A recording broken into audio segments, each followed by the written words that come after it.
वृत्ति क्या है?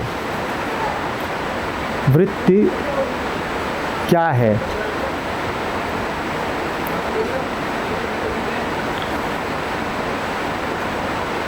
कुछ का भी आ जाना वृत्ति है।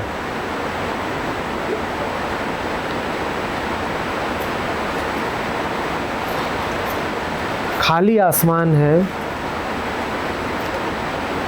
और खाली होना ही आसमान का स्वभाव है।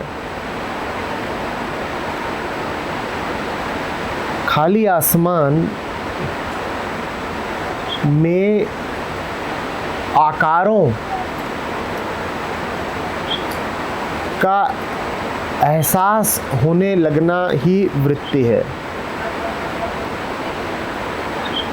जहाँ कुछ हो ही ना, वहाँ ये धारणा कि कुछ है और जो है सो सत्य है, यही वृत्ति है।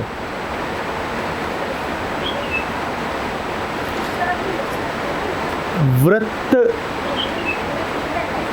का अर्थ होता है गोल आकार। थोड़ा व्यापक अर्थ में लें तो वृत्त का अर्थ हुआ आकार। निराकार में आकार का भ्रम होने लगना ही वृत्ति है। सब खुला हुआ था,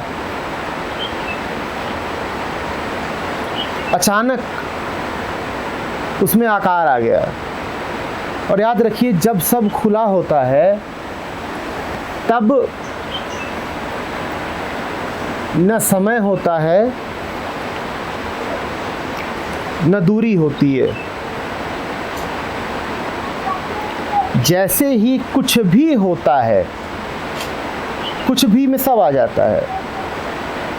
जिनको आप तथ्य कहते हैं, जिनको आप कल्पनाएं कहते हैं, जिसे आप अच्छा कहते हैं, जिसे आप बुरा कहते हैं, जिसे आप जीवित कहते हैं, जिसे आप मृत कहते हैं, जिसे आप दिन और रात कहते हैं, जिसे आप सपना और जागृति कहते हैं, सब कुछ, जिसे आप संसार कहते हैं। संसार का आ जाना, संसार का उदित हो जाना और ऐसा एहसास होना मानो ये सब है, कि काला है कि सफ़ेद है, धूप है छाँव है, ये हैं, इनमें सत्यता है। इसी का एहसास होना वृत्ति कहलाता है। वृत्ति असीम को सीमित कर देती है। जैसे कि अनंत आकाश में आपने सीमाएं खींच दी हो। आकार तो तभी बनेंगे ना जब सीमाएं आएंगी। वृत्तियां आकारों को जन्म देती हैं, आकार संसार को जन्म देते हैं।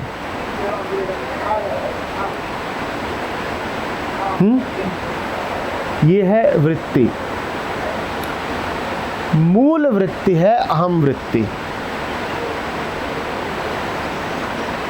मैं हूं, ये मूल वृत्ति है। इससे बाकी सारी वृत्तियां जन्म लेती हैं। भ्रम भी हो रहा है तो किसे हो रहा है? मुझे हो रहा है। कल्पना भी कर रहा हूं तो मैं कर रहा हूं। दुख सुख आनंद क्षोभ सब मुझे हैं।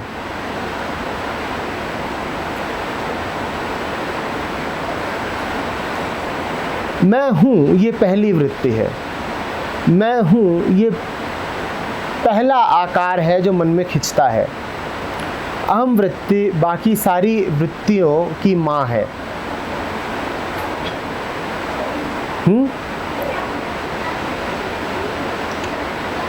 ये तो हुई वृत्ति की परिभाषा। निवृत्त होना होता है। निवृत्त होने का अर्थ है बोझ से हल्का हो जाना। कुछ भी है तो बोझ ही है। याद रखिए, बोझ के अलावा और कुछ है नहीं। हल्कापन होता नहीं, जो होता है वो बोझ होता है। पत्थर का भी बोझ होता है और फूलों का भी बोझ होता है। दुनिया में जो कुछ भी है जिसको आप अस्तित्वमान कहते हैं वो मात्र बोझ की तरह ही है। अच्छा और बुरा बोझ नहीं होता, काला और सफ़ेद बोझ नहीं होता, बोझ बोझ होता है। पाप का बोझ हो चाहे पुण्य का बोझ हो, बोझ तो बोझ है। मन में जो कुछ भी चल रहा है वो मात्र बोझ की तरह चलता है। बोझ का हट जाना ही निवृत्त हो जाना है।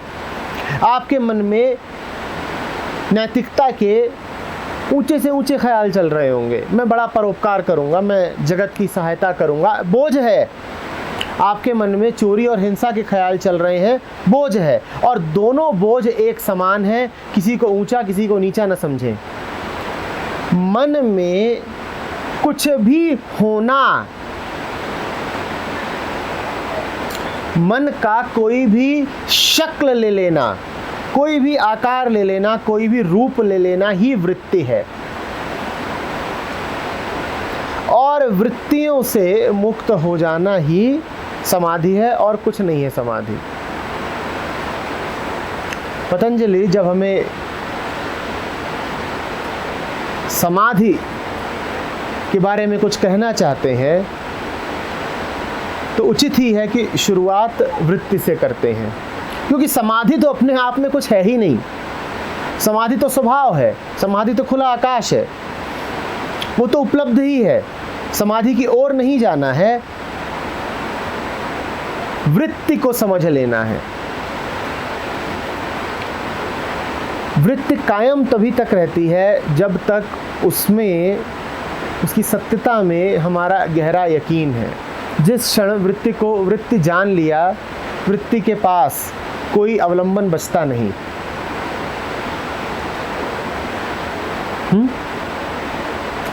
बात समझ में आ रही है? मन की प्रत्येक हलचल वृत्ति है।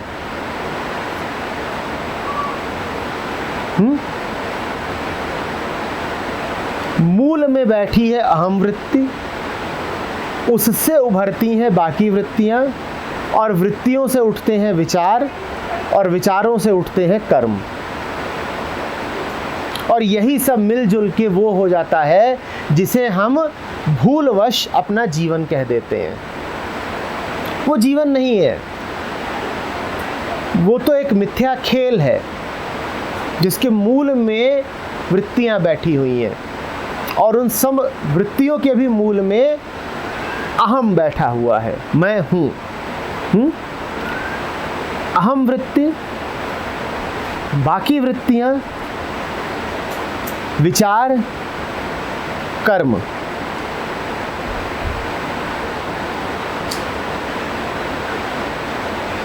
क्या था अगला प्रश्न?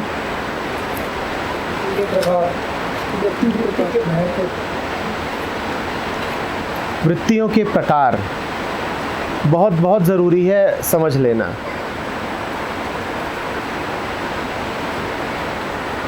पतंजलि कह रहे हैं प्रमाण,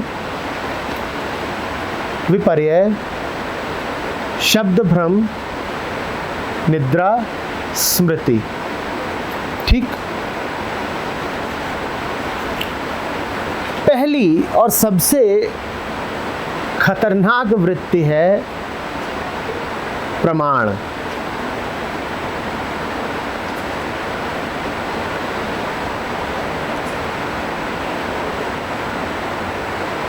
प्रमाण का अर्थ है जो मुझे दिख रहा है वो वास्तविक है क्योंकि उसके पीछे कारण है। कारण प्रमाण है। कारण कुछ भी हो सकता है, कई प्रकार के कारण होते हैं। मेरी अपनी अनुभूति है, ये कारण है, इसको मैं प्रमाण मान रहा हूँ। मुझे किसी विश्वसनीय व्यक्ति ने बता दिया, किसी ग्रंथ में लिखा हुआ, ये कारण है। मैंने बड़े तार्किक आधारों पर अनुमान लगाया है, ये कारण है। कारण कुछ भी हो सकते हैं, लेकिन कारण में यकीन करना ही बड़ा अंधविश्वास है।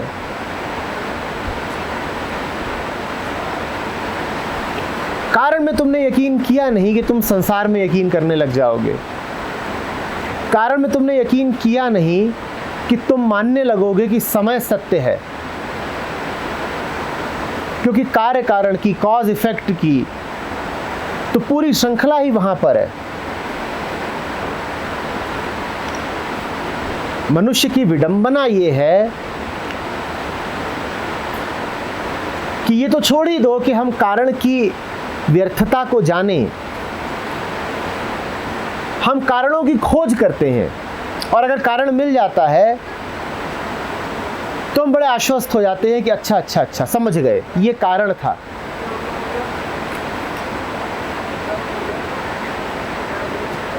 पतंजलि कह रहे हैं प्रमाणों पर मत जाओ, क्योंकि सारे प्रमाण तुम्हारी किसी न किसी कल्पना पर आधारित है। देखो कि क्या है प्रमेय और कौन है प्रमेता।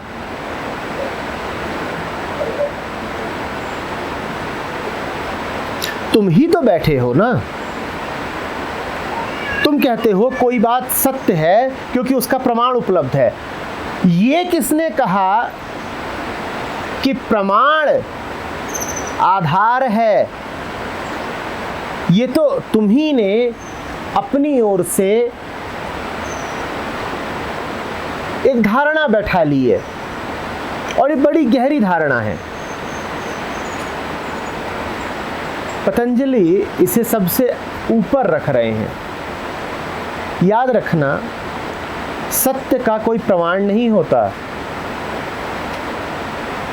याद रखना, प्रेम का भी कोई प्रमाण नहीं होता, ना आनंद का, ना मुक्ति का। जो प्रमाण में यकीन करने लग गए वो कभी सत्य तक नहीं पहुंच सकते। सत्य तक पहुंचने के लिए तो श्रद्धा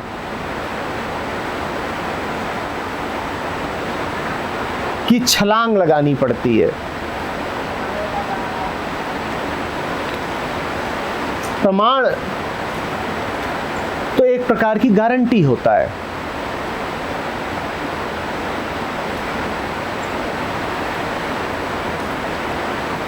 अगर तुम्हारा मन ऐसा है जो बात बात पर प्रमाण की, प्रूफ की मांग करता है, तो समझ लेना कि तर्क से जो कुछ हासिल किया जा सकता है वो तो तुम्हारे मन को मिल जाएगा, पर जो कुछ भी असली है वो उसे कभी उपलब्ध ना हो पाएगा।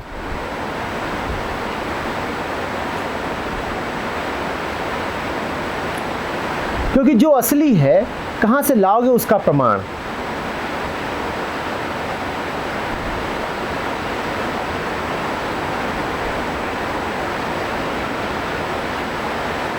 पतंजलि के ये वचन आज के समय में और भी ज़्यादा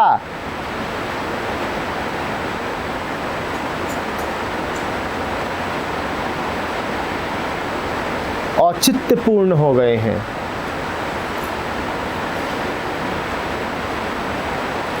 क्योंकि अब हम क्रमशः ज़्यादा और ज़्यादा एक रेशनल, रीजनेबल दुनिया में जीने लगे हैं। पतंजलि कह रहे हैं न रीजन न रेशनल,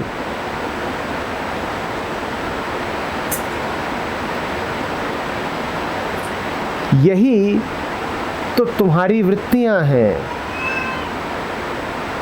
यही तो तुम्हारे दुख के कारण है।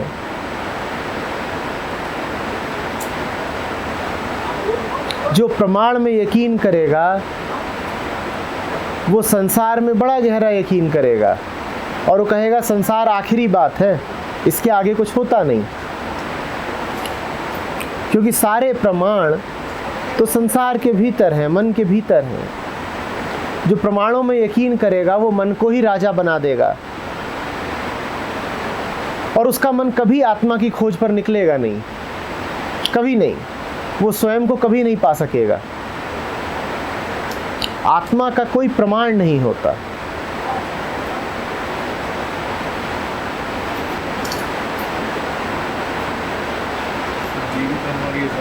प्रमाण हमेशा द्वैत में होते हैं। प्रमाण ज्ञान की मांग करता है। प्रमाण में कोई वस्तु चाहिए, कोई विचार चाहिए जिसे आप प्रमाण की तरह इस्तेमाल कर रहे हो, कोई ज्ञाता, कोई दृष्टा चाहिए जो देख रहा है उस प्रमाण को। द्वैत बैठा हुआ है। प्रमाण कभी तुम्हें अद्वैत में न ले जा पाएगा।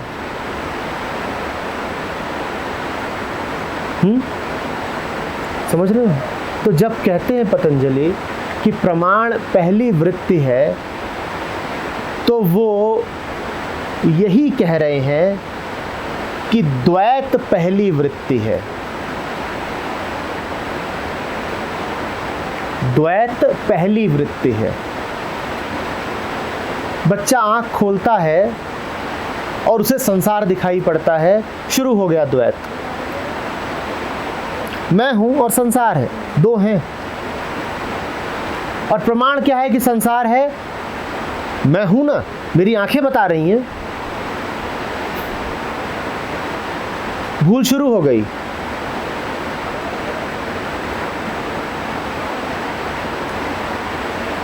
अब द्वैत सत्य बन गया तुम्हारे लिए।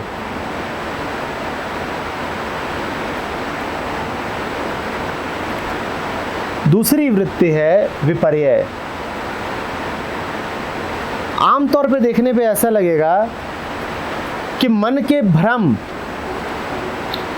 बड़ी वृत्तियां हैं, पर नहीं। पतंजलि उसे प्रमाण के बाद रखते हैं। क्यों? क्योंकि विपर्यय को तो तुमने नाम ही दिया है विपर्यय। विपर्यय माने भ्रम। जिसको तुमने भ्रम जान लिया, अब वो तुम्हारा बहुत नुकसान नहीं कर पाएगा। लेकिन जिस भ्रम को तुमने सत्य का नाम दे दिया, वो बड़ा नुकसान करता है।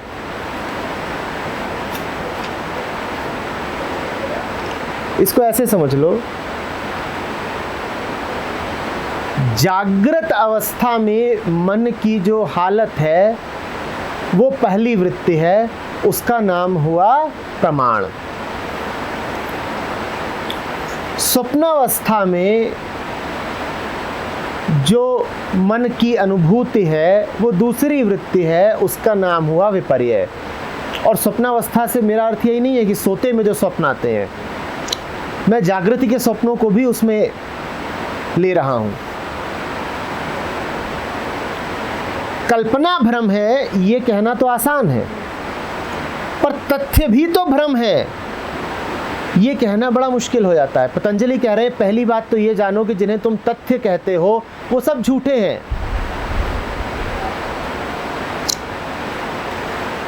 खंभा तुम्हें पेड़ लगे ये तो भ्रम है ही, पर खंभा तुम्हें खंभा लगे ये भी भ्रम है।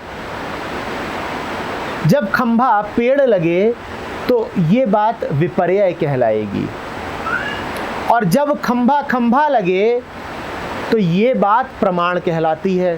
क्योंकि इसके तुम्हारे पास प्रमाण होते हैं कि खंभा खंभा है। खंभा खंभा कैसे है? क्योंकि इसी तरीके के अन्य आकार मैंने देखे हैं और उन सब का नाम भी खंभा था। क्योंकि लोहे का बना हुआ है और इसमें कुछ तार लगे हुए हैं और इसका एक विशिष्ट आकार है और रंग है और एक उपयोगिता है, और ऐसी वस्तु जिसका यह रूप, रंग, आकार और उपयोगिता हो उसे खंभा ही कहा जाता है। ये सब तुमने प्रमाण खोजे हैं और तुम भूल ही जाते हो कि इन सारे प्रमाणों के पीछे और प्रमाण है और प्रमाण है, और आखिर में जा कर के कोई प्रमाण नहीं है। आखिर में तुम पाओगे कि तुम्हें ये कहना पड़ रहा है मेरी मर्जी थी इसीलिए मैंने इसे खंभा बोला, और कोई प्रमाण है नहीं। आखिर में जाकर के बस अहम है, अहम वृत्ति। मैंने कहा ना खंभा है। खंभा खंभा क्यों है? क्योंकि तुमने उसे खंभा बनाया। तुम उसे खंभा बनाने वाले ना हो, तुम ना कहो ये खंभा है, तो क्या खंभा अभी भी खंभा रहेगा? अब नहीं रहेगा। खंभा को खंभा कहने की जो वृत्ति है उसके पीछे अहम बैठा हुआ है, मैं। इसीलिए हम कह रहे थे कि अहम वृत्ति मूल वृत्ति है।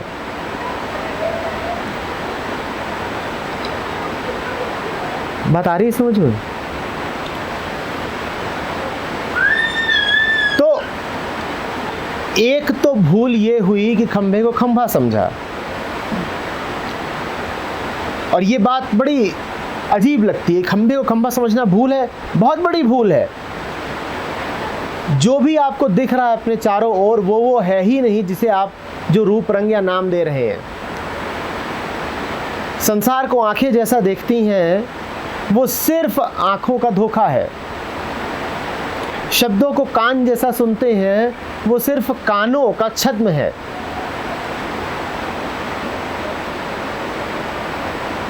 जो इनमें अटक के रह गया कि इंद्रियगत अनुभूतियां हैं, सच ही हैं, वो कभी स्वयं तक, आत्मा तक और सत्य तक नहीं पहुंचेगा।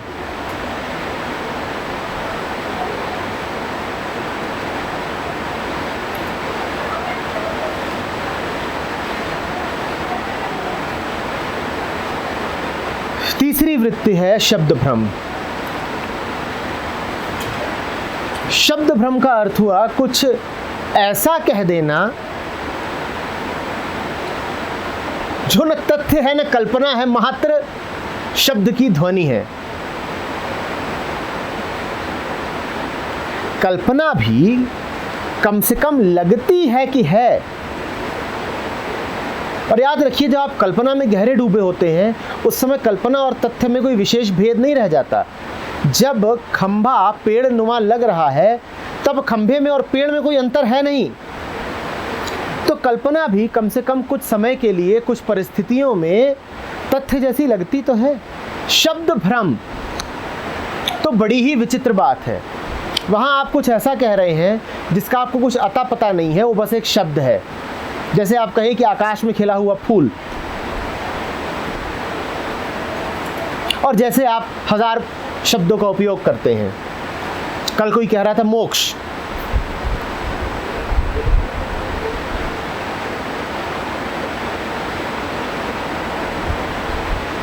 जैसे कि हमें से ज़्यादातर लोग प्रेम शब्द का उपयोग करते हैं। शब्द भ्रम है।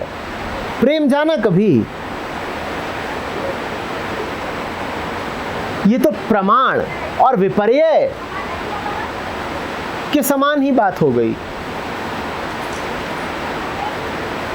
क्या है? कुछ नहीं, कोरा शब्द, शब्द का ढोल बज रहा है। और अपने संसार को ध्यान से देखो तो बहुत कुछ है जो सिर्फ शब्दों पर चल रहा है। उसकी तहकीकात करने निकलोगे तो उसमें कुछ मिलेगा ही नहीं।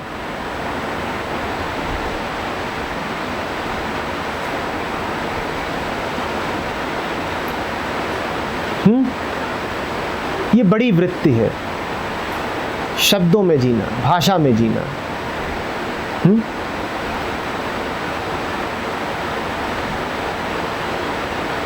प्रमाण में मन भरा होता है कारण से, विपर्य में मन भरा होता है कल्पना से। शब्द भ्रम में मन भरा होता है मात्र शब्द और उसकी ध्वनि से।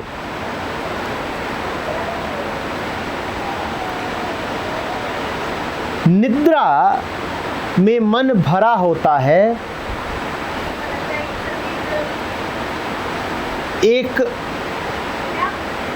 व्यापक शून्य से, पर भरा तब भी होता है। तो निद्रा अगली वृत्ति है। निद्रा अगली वृत्ति है। जब पतंजलि निद्रा कह रहे हैं तो उनका आशय सुषुप्ति से है।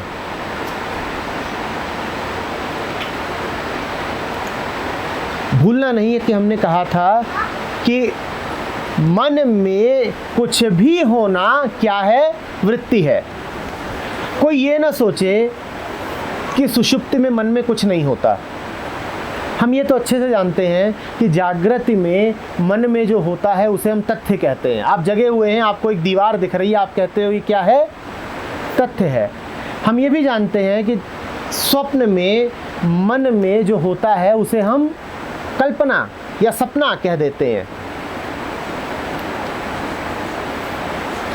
पर हम ये सोचते हैं कि सिर्फ जागृति और स्वप्नावस्था में मन भरा होता है, सिर्फ जागृति और स्वप्न में मन में कुछ चल रहा होता है ना। सुषुप्ति में भी मन भरा है। सुषुप्ति में मन भरा हुआ है एक खाली प्रकाशहीन अंधकार से।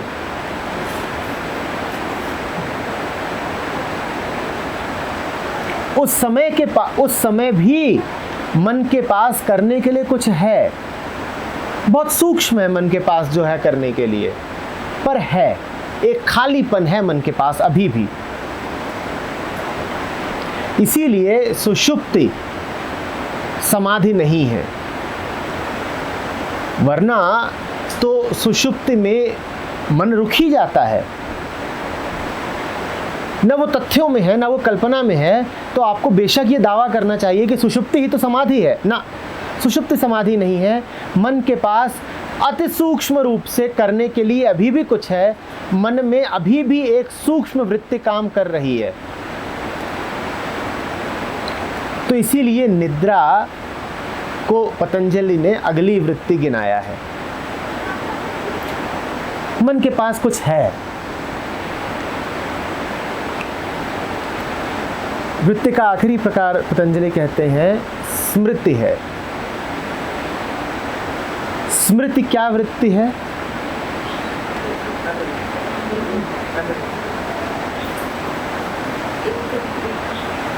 ध्यान दीजिएगा कि अभी तक आपने जितनी वृत्तियों की चर्चा करी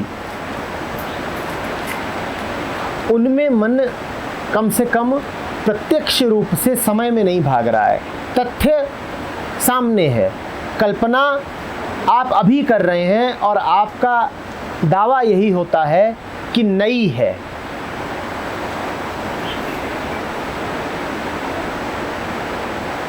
शब्द भ्रम में तो है ही मात्र ध्वनि, और सुषुप्ति में समय रुका हुआ सा ही प्रतीत होता है। स्मृति एक विशेष प्रकार की वृत्ति है जिसमें मन समय में भाग रहा है, मन पीछे की ओर भाग रहा है। स्मृति का अर्थ है मैं अनुभव से गुजरा पर गुजर नहीं पाया, अटका रह गया। स्मृति का अर्थ है समय खींचा चला जा रहा है, समय का लोप नहीं हो पा रहा। अनुभवों से गुजरता हूं तो उनका कुछ अंश अपने साथ इकट्ठा कर लेता हूं। स्मृति का अर्थ ये नहीं है कि आप बैठकर कुछ याद कर रहे हैं। स्मृति का अर्थ है मन इकट्ठा करता चल रहा है। वृत्ति क्या है? मन में कुछ भी होना वृत्ति है। मैंने कोशिश की है उसे सरलतम रूप से परिभाषित करने की। समझिए बात को, मन में कुछ भी होना वृत्ति है। स्मृति का अर्थ है मन कुछ कुछ इकट्ठा करता चल रहा है। कहाँ से? समय से। अनुभवों से गुजरता है पर पूरा नहीं गुजर पाता, अनुभवों का कुछ अंश साथ लिए रह जाता है। जितना अंश वो साथ लिए रह जाता है वो मन का और बोझ बनता ही जाता है। कतरा कतरा करके मन ने एक बड़ा समुंदर जोड़ लिया है और वो मन में चलता रहता है, लहराता रहता है। स्मृतियों का समुद्र।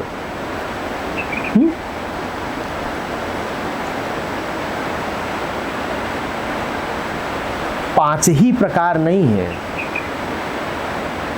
आप पतंजलि से पूछेंगे कि गुरुदेव वृत्तियां 5 प्रकार की, वो कहेंगे इसका उत्तर देना एक और वृत्ति हो जाएगी। आपकी मर्जी है, आप 7वां प्रकार निकाल लो, और आप चाहो तो इन 5 प्रकारों को कुल 1 कर दो।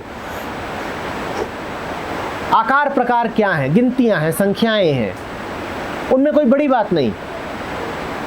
कहे कोई 3 भी कह सकता है,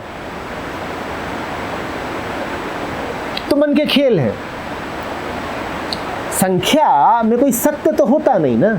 संख्या क्या है? मन का फैलाव संख्या है। अब मन के फैलाव से आप सत्य तक तो नहीं पहुंच जाएंगे। तो ये रटना आवश्यक नहीं है कि वृत्तियां कितने प्रकार की हैं। भाषा की समस्या हो तो इन शब्दों को भी आप ध्यान में रखें, कोई बहुत जरूरी नहीं है। जरूरी ये है कि मन अपने भ्रमों को सत्य का नाम देना छोड़े। जरूरी ये है कि आप साफ साफ समझो कि मन में जो चल रहा है सो ही वृत्ति। मन का स्वभाव ही नहीं है कि वो तरंगित रहे, मन का स्वभाव ही नहीं है कि उसमें कुछ चलता रहे। कुछ भी चल रहा है, और मैं इस पर अभी 10 दफे और जोर दूंगा, कुछ भी। आपको बड़ी मौज की अनुभूति हो रही है, वो भी वृत्ति ही है, क्योंकि कुछ चल रहा है ना। चला नहीं कि वृत्ति है।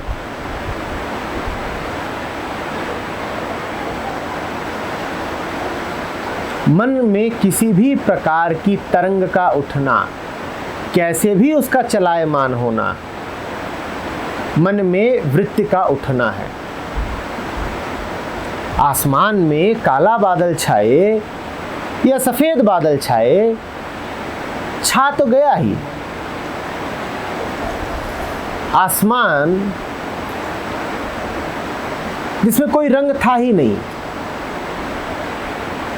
जो सिर्फ एक अनंत व्याप्ति थी, उसमें एक आकार तो नजर आने ही लग गया। बारिश वाला बादल हो सकता है, सूखा बादल हो सकता है, क्या फर्क पड़ता है? बादल तो बादल है। आपकी बड़ी इच्छा थी कि बादल छाए, बादल छाए। आपकी इच्छा थी कहीं आज बारिश ना हो जाए, बादल छाए। अच्छा बादल हो सकता है, बुरा बादल हो सकता है, बादल तो बादल है। कुछ भी चल रहा है मन में, आप बड़ा उत्सव मना रहे हो, मैं बड़ा खुश हूं, वृत्ति है। आपके प्यारे मित्र की शव यात्रा निकल रही है और आप फूट फूट के रो रहे हो, वृत्ति है। आपको अचानक अनुभव हुआ है कि आपको परमात्मा की प्राप्ति हो गई, वृत्ति है। आपको अचानक अनुभव हुआ है कि आपसे बड़ा पापी कोई नहीं, वृत्ति है। ध्यान रखिएगा, मन में कुछ भी होना वृत्ति है। मन हिला नहीं कि वृत्ति, क्योंकि मन को हिलना है ही नहीं। मन आत्मा है, आत्मा अचर है, निष्कंप। हिलना उसका स्वभाव नहीं, आकार लेना उसका स्वभाव नहीं। उसने आकार लिया नहीं कि वृत्ति है। मेरी बातें आपको बहुत भली लग रही हैं, वृत्ति है। मेरी बातें आपको समझ में नहीं आ रही, वृत्ति है। आप कह रहे हो आहा, अहो भाव, वृत्ति है। और आप कह रहे हो आह आह, वृत्ति है। अंतर मत करने लग जाना। अंतर करते ही तुम वृत्ति को और प्रगाढ़ कर देते हो।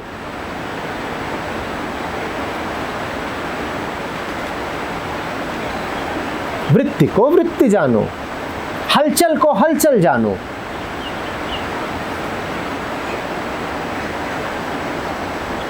आ रही बात समझ में? देखिए, हम तो कारणों पे चलते हैं, वृत्ति है। देखिए, मुझे कारणों से कोई लेना देना नहीं, क्योंकि पतंजलि बता गए हैं कि कारणों पे चलना वृत्ति है। ये भी वृत्ति है। देखिए, वृत्तियों के 5 ही प्रकार होते हैं, ये आपकी वृत्ति है। देखिए, वृत्तियों के प्रकार गिनाए नहीं जा सकते, कितने भी हो सकते हैं। थोड़ी देर पहले आपने ही कहा था महोदय वो भी वृत्ति थी। गिनती करना भी वृत्ति है, गिनती न करना भी वृत्ति है, विचार मात्र वृत्ति है।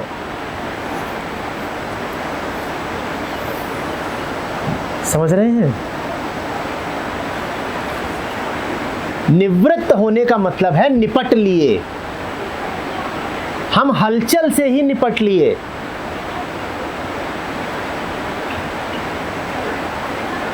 न लेना न देना,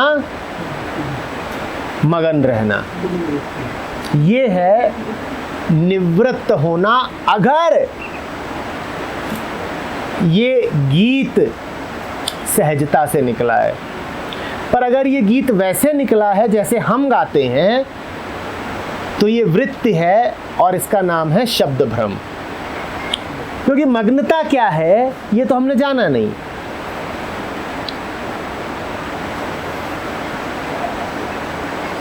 बस गा दिया।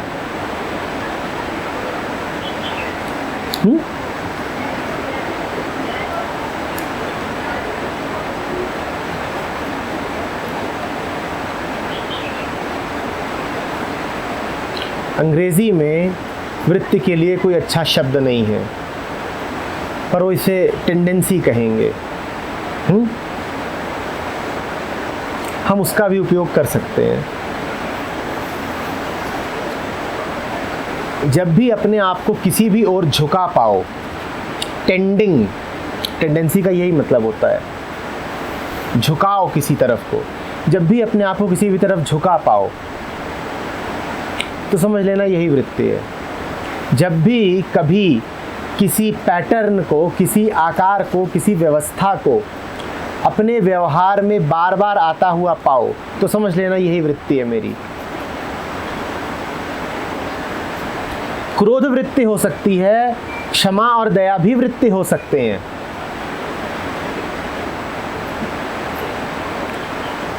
जिधर को ही तुम्हारा मन भागे, जो ही तुम्हारे मन को भरे रहे, सो ही तुम्हारी वृत्ति है।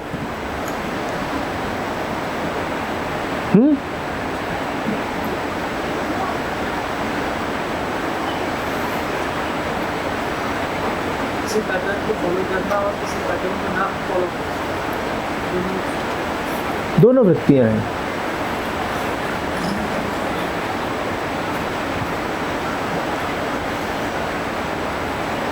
अगला क्या है?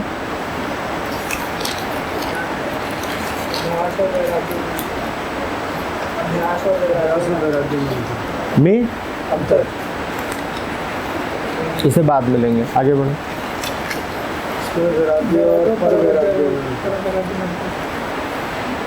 अब लेना ही पड़ेगा, दोनों को ही लेते हैं फिर। अभ्यास और वैराग्य में अंतर। पतंजलि कहते हैं वृत्तियों से मुक्ति के लिए अभ्यास और वैराग्य। अभ्यास और वैराग्य समझेंगे दोनों को।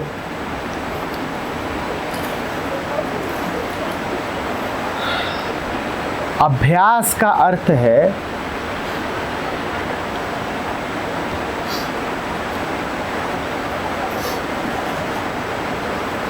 मन, दोनों युक्तियां हैं, पहले तो ये जानिए, दोनों युक्तियां हैं, दोनों विधियां हैं, दोनों ही मन के तल पर विधियां हैं, अभ्यास और वैराग्य। पर दोनों में थोड़ा अंतर है। क्या अंतर है समझेंगे।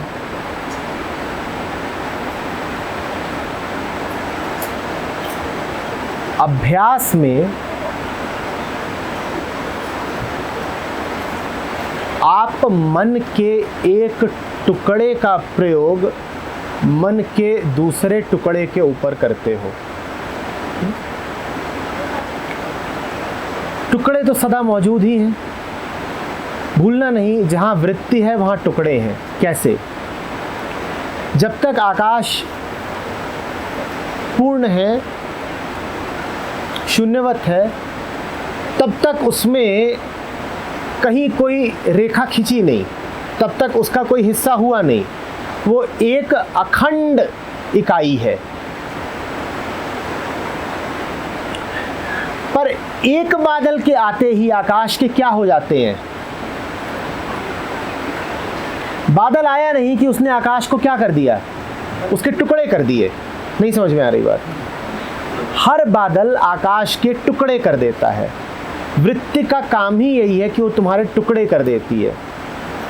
उसी को कहते हैं मन का खंडित हो जाना, मन का हिस्सा हिस्सा हो जाना, फ्रैगमेंटेड माइंड। तो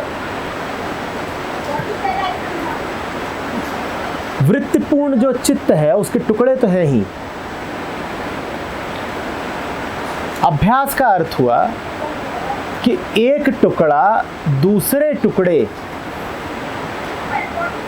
पर नजर रख रहा है, उसकी हरकतों पर, उसकी गतिविधि पर, उसके विचारों पर।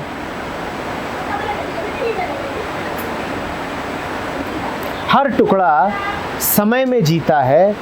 अभ्यास का अर्थ हुआ कि उस पर नजर रख करके उससे समय में बार बार एक प्रकार का आचरण करवाया जा रहा है।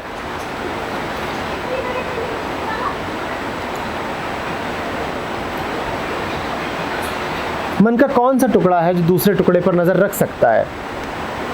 मन का वो टुकड़ा जो साफ है, मन का वो टुकड़ा जो केंद्र के ज्यादा करीब है। वो मन के बाकी उन टुकड़ों पर नजर रख सकता है जो अब वृत्तियों द्वारा आच्छादित हो गए हैं।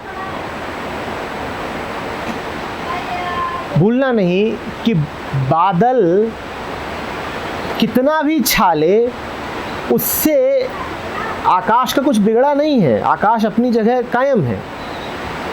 बादल के नीचे भी आकाश है और ऊपर भी आकाश है और दाएं बाएं, और आकाश कहीं चला नहीं गया। आकाश का बल, आकाश की व्यापकता अभी भी उतनी ही है। अभ्यास का अर्थ है कि आकाश के बल का प्रयोग किया जा रहा है बादल के विरुद्ध, कि मन का एक टुकड़ा आत्मा के बल का प्रयोग कर रहा है मन के दूसरे टुकड़े के विरुद्ध। वृत्ति एक चाल चलना चाहती है, मन का एक टुकड़ा उसे उस चाल पर नहीं चलने देगा। ये अभ्यास है।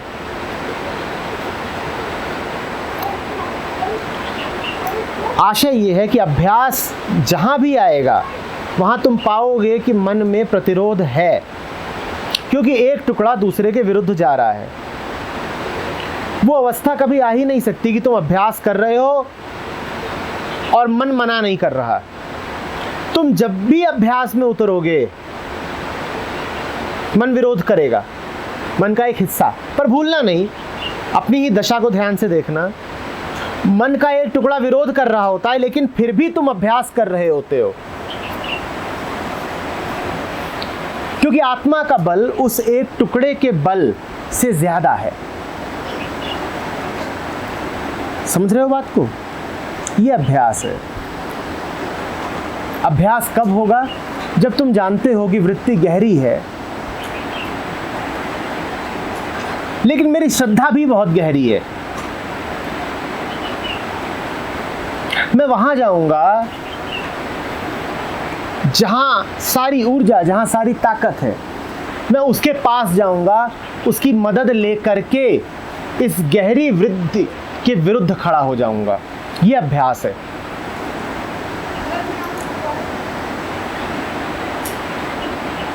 और इतनी बार खड़ा रहूंगा, इतनी बार खड़ा रहूंगा।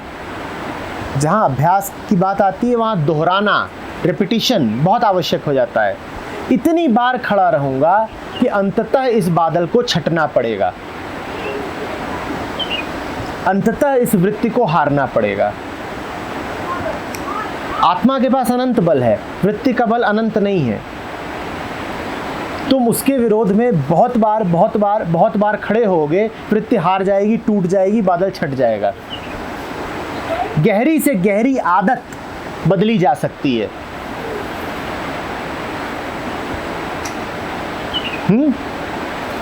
पर उसके लिए कोरा अभ्यास नहीं चाहिए, उसके लिए वो अभ्यास चाहिए जिसकी ताकत आत्मा से निकल रही है, जिसकी ताकत एक गहरे सच से निकल रही है। वैराग्य क्या है? वैराग्य ये है कि बादल बादल तब तक प्रतीत हुआ जब तक मैंने बादल को बादल का नाम और संज्ञा दी। जिस क्षण मेरे मन ने ये भाव ही त्याग दिया कि बादल है, अब बादल होते हुए भी नहीं है, ये वैराग्य है। पहला तरीका था मैं बादल के विरुद्ध तब तक खड़ा रहूंगा जब तक बादल छंट न जाए। दूसरा तरीका है बादल है ये कहा किसने? मैंने। बादल को बादल बनाया किसने? मैंने। तो मैं बादल के विरुद्ध लड़ूं क्यों? बादल कृति किसकी है? मेरी। तो मैं ही चुपचाप कहे देता हूं कि बादल तू नहीं है, और मैंने ये कहा नहीं कि बादल छट गया, मैंने ये कहा नहीं कि बादल छट गया।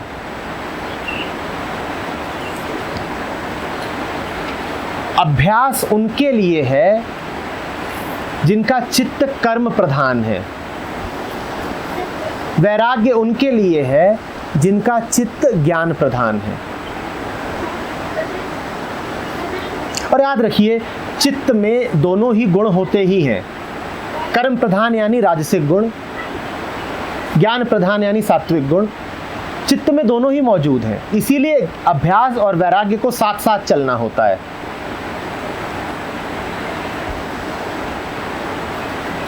अभ्यास और वैराग्य को इसीलिए साथ साथ चलना होता है। वैराग्य क्या कहता है? बादल तू मेरे कहने के कारण था, मैंने तुझे बादल बनाया था, मैंने तुझे पकड़ रखा था कि तू बादल है, और जा, मैंने छोड़ा, मैंने छोड़ा। इस छोड़ देने का नाम वैराग्य है। मैं अब मानता ही नहीं कि तू बादल है, तू गया।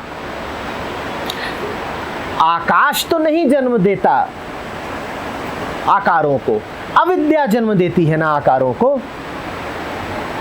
आकाश को क्या लेना देना? मैंने अविद्या को छोड़ा। पर भूलिएगा नहीं, बिना अभ्यास के वैराग्य काम ना आएगा, और बिना वैराग्य के अभ्यास मात्र थकान देगा। अभ्यास एक प्रकार का गृह युद्ध है, एक अंदरूनी लड़ाई, जिसमें आपका एक हिस्सा आपके विरुद्ध खड़ा है। वैराग्य नहीं है तो अभ्यास बड़ा मुश्किल हो जाएगा, बड़ी हिंसात्मक हो जाएगी अंदर की लड़ाई। ज्ञान भी चाहिए, अभ्यास भी चाहिए, क्योंकि गुण दोनों मौजूद हैं। सतोगुण भी, रजोगुण भी।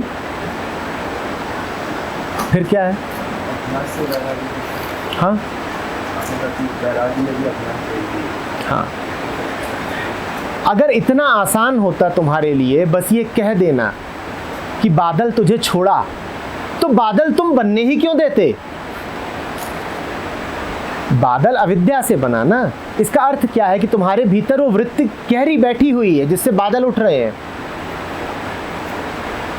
तुम कह सकते हो अंगारे तुझे मैंने छोड़ा, पर अगर तुम इतने ही होशियार हो कि अंगारे को अंगारा जान के छोड़ दो, तो तुमने अंगारा उठाया ही क्यों होता? वैरागी चित्त को बहुत बहुत सधा हुआ होना होता है, उसका बोध बड़ा गहरा होना चाहिए। बोध उतना गहरा था नहीं, तभी तो तुम भ्रम में पड़े। तो इसलिए उसके साथ अभ्यास जरूरी है।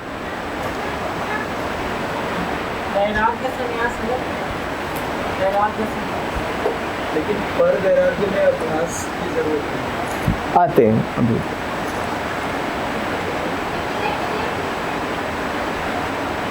ठीक है, अगला क्या है?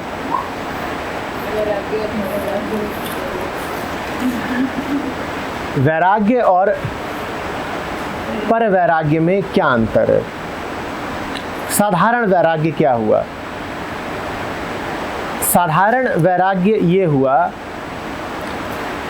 कि जो मुझे दिखाई दे रहा है मैं उसको सत्य नहीं मानता। संसार को सत्य मानने की वृत्ति का त्याग है साधारण वैराग्य। ये वैराग्य बहुत आगे तक तुम्हें ना ले जा पाएगा, कारण तुमने संसार को तो सत्य मानना छोड़ा, पर स्वयं को अभी भी सत्य मानते हो। मैं हूं, संसार नहीं है, मैं हूं। तो इसीलिए पर वैराग्य क्या है? जब न तो तुम संसार को सत्य मान रहे हो, न अपने आप को सत्य मान रहे हो, मात्र संसार को छोड़ा तो वैराग्य। जब संसार के साथ साथ स्वयं को भी छोड़ दिया, वो पर वैराग्य। जब दृश्य को छोड़ा तो वैराग्य। जब दृश्य के साथ साथ दृष्टा को भी छोड़ दिया तो पर वैराग्य। बात समझ में आ रही है? इसीलिए साधारण वैराग्य तुम्हें मात्र साक्षित्व तक ले जाएगा, लेकिन पर वैराग्य साक्षित्व से आगे की घटना है।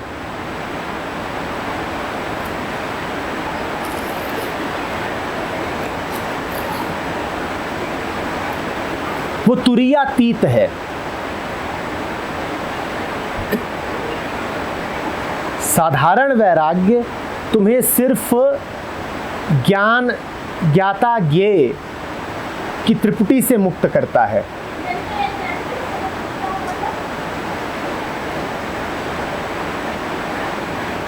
तीन को छोड़ के तुम चौथे में अवस्थित हो जाते हो। पर वैराग्य में तुम कहते हो चौथा भी कोई हमारा आसन नहीं हो सकता, हमारा आसन तो बस वहीं लगेगा, परम आकाश में। लेकिन ये अंतर फिलहाल हमारे किसी काम का नहीं है। ये अंतर पूछना वैसा ही है जैसे कि कोई आदमी जिससे अभी 100 मीटर न दौड़ा जाता हो, वो पूछे कि हाफ मैराथन दौड़ूं कि फुल मैराथन।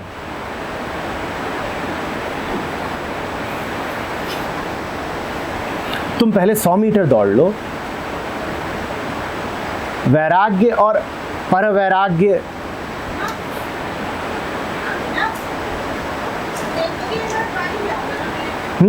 शब्द भ्रम है, जिनका पता नहीं पर जिनके लिए शब्द मौजूद है।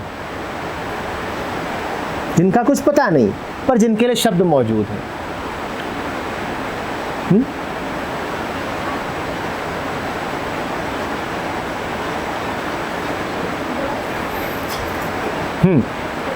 और अगला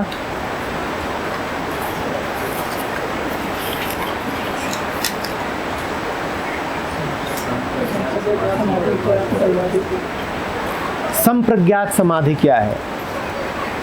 संप्रज्ञात समाधि में पतंजलि क्या कह रहे हैं? तुम यात्रा में हो, तुम यात्रा में हो। तर्क अभी चल रहा है पर कुतर्क नहीं है। अब ये वो तर्क है जो तुम्हें स्रोत तक ले जाएगा, वितर्क है।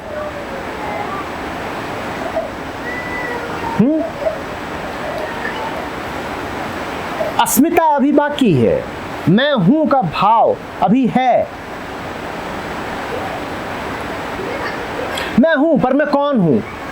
मैं वो हूं जो तेरा प्रेमी है, तेरे विरह में है, तुझसे मिलने चला आ रहा है, तेरी ही तरफ की यात्रा में है। मैं हूं पर मिटने की राह पर हूं। मैं सोचता भी हूं, खूब विचार करता हूं, पर मेरे सारे विचार सद्विचार हैं। मेरा तर्क वितर्क है, कुतर्क नहीं है। हाँ, आनंद है, आनंद है। एक बात समझना साफ साफ,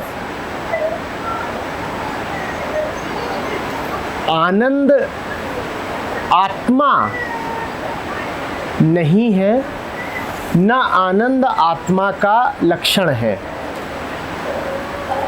आनंद मन की ही एक अवस्था होती है जब वो आत्मा के संपर्क में आने लगता है, जब वो सुख दुख दोनों से मुक्त हो जाता है, तब मन की जो अनुभूति होती है उसे आनंद कहते हैं। आनंद के होने का अर्थ है मन अभी बाकी है, मन अभी यात्रा में ही है, बहुत करीब पहुंच गया है केंद्र के, पर केंद्र से एक नहीं हुआ है। अन्यथा आनंद का अनुभव कौन करता है? कोई तो है ना अभी भी जो आनंदित अनुभव कर रहा है। आनंद का होना दर्शाता है कि अभी योग नहीं हुआ, एक नहीं हुए, गले मिल गए हो, बहुत निकट आ गए हो, पर एक नहीं हुए हो।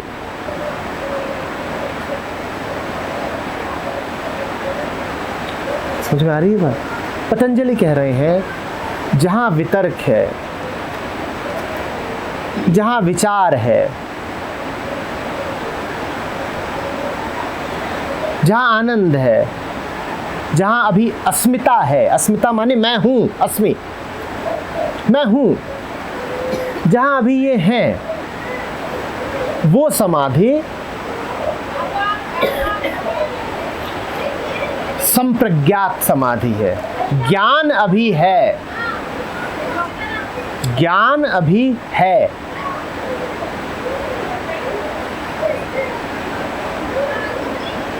समझ रहे हो बात को? इसी को मोटे तौर पे सविकल्प समाधि भी कहा जाता है।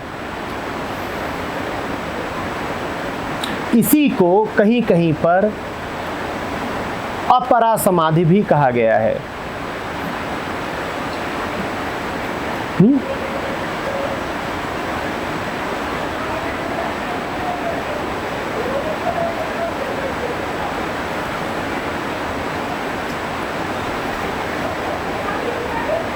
समझ में आ रही है बात?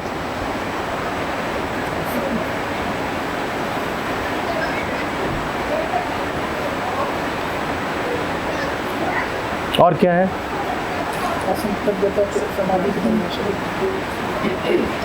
असंप्रज्ञात समाधि फिर क्या हुई? न आनंद न आनंद का बोध, न मुक्ति न मुक्ति की आकांक्षा, प्रेम भी नहीं बचा अब वहां पर, क्योंकि प्रेम के लिए भी एक महीन द्वैत चाहिए, प्रेम के लिए भी अस्मिता चाहिए। न प्रेम है, न मुक्ति है, न सत्य है, न बोध है।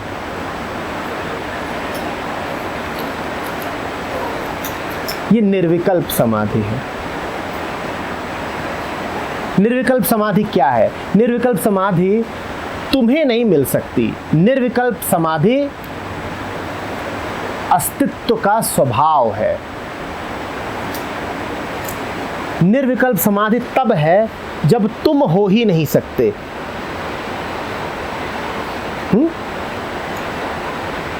उसकी चर्चा व्यर्थ है, वो चर्चा में कैद नहीं होगी। मन उसकी तरफ उड़ान नहीं भर सकता।